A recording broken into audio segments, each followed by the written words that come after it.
எப்போது எப்போது காத்து கிடந்த மனசு சத்தியத்தை பித்து புடிச்சு தேடின அந்த உசுறு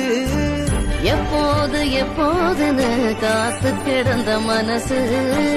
சத்தியத்தை பித்து புடிச்சு தேடுன அந்த உசிறு நான் ஜபிச்ச ஜபமெல்லாம் வீணா போகவில்லை நான் விதைச்ச விதையெல்லாம் பரிசமாறவில்லை